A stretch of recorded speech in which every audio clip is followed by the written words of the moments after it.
প্রিয় ভাইয়েরা, আপনারা জানেন বাংলাদেশ জাতীয়তাবাদী ওলামা দল 1979 সালে 30 সেপ্টেম্বর শহীদ রাষ্ট্রপতি জিয়াউর রহমান এই সহযোগী সংগঠন আলেম ওলামাদের নিয়ে উনি গঠন করেন।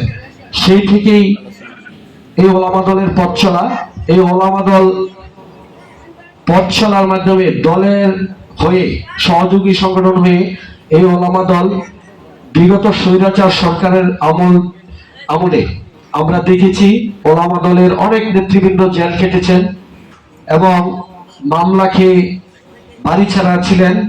এর মধ্যে অনেকেই আছেন, সোনারগাঁয়ের তো আছেন জাকারি ভাই সহ, এই যে মামুন ভাই, এরা যারা আছেন, ওই যে আমার বন্ধু আছেন, ঠিক আছে, আড়াই হাজারের সবাই, তারা মাওলানা ওমর ফারুক, মোজাম্মেল সহ যারা যারা আছেন, এরা কিন্তু জেল খেটেছেন।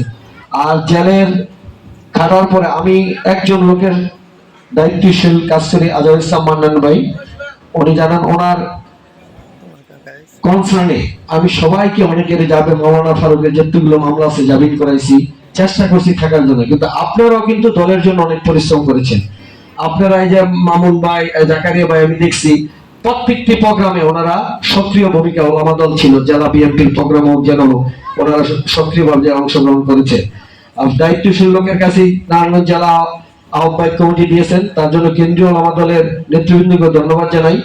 আমি ধন্যবাদ জানাই আজকে এই ওলামা দল সোনারগাঁও উপজেলা শাখার কর্মী সম্মেলন আপনারা সুন্দর একটি কমিটি দিবেন, তারা যাতে সবাইকে সাথে নিয়ে সুন্দর এক বাজে সোনারগাঁকে সাজাইতে পারে, এই আহ্বান রাখি জাকারিয়া ভাই এবং মামুন ভাইয়ের কাছে।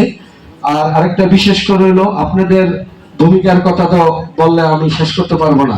ওলামা দলের অনেক নেতৃবৃন্দ জেল খেটেছেন, মামলা খেয়েছেন, গুম হয়েছেন বিগত স্বৈরাচার সরকারের। আপনাদের ভূমিকা কিন্তু অনেক ছিল এই দলের ভিতরে, আপনাদের ভূমিকা অনেক। আমি পরিশেষে আরেকটি কথা বলবো, আপনাদের অনুষ্ঠানটা যার পরিশ্রম, আমাকে মাওলানা ফারুক, ওলামা দলের অনেক নেতৃবৃন্দ, সোনারগাঁয়ের গণমানুষের নেতা জনতা জনাব আজহার ইসলাম মান্নান সাহেবের কাছে গিয়েছিলেন। তো আমাকে বলছে তুই সুন্দর করে যাতে হয়, তো সবার সাথে আলোচনা করে মাওলানা ফারুকও আলোচনা করছে, করে মোটামুটি চেষ্টা করছি আপনাদের প্রোগ্রামটা যাতে সফল। আমি ধন্যবাদ জানাই আজহার ইসলাম মান্নান সাহেবকে, উনি সার্বিকভাবে সহযোগিতা করছে। আর পরিশেষে বেশি কিছু বলবো না, একটি কথাই বলবো, আপনারা ওলামা দল সোনারগাঁকে সুসংগঠিত করার জন্য আপনাদের সর্বাত্মক সহযোগিতা, আপনাদের চিন্তা বুদ্ধি দিয়ে তাদেরকে সহযোগিতা করবেন। এদিক দিয়ে সোনারগাঁয়ে তারা যাতে সুন্দর মতন সংগঠনকে পরিচালনা করতে হয়, সেই দিকটা সোনারগাঁয়ের গণমানুষের নেতা জননেতা আজহার ইসলাম মান্নান সাহেব সর্বদা ওলামা দলের পাশে থাকবেন এবং তাদের সবকিছু সার্বিক সহযোগিতা করবেন। ধন্যবাদ জানাই জাকারিয়া ভাই এবং মামুন ভাই সহ বিভিন্ন থানা থেকে ওলামা দলের নেতৃবৃন্দরা আসছেন।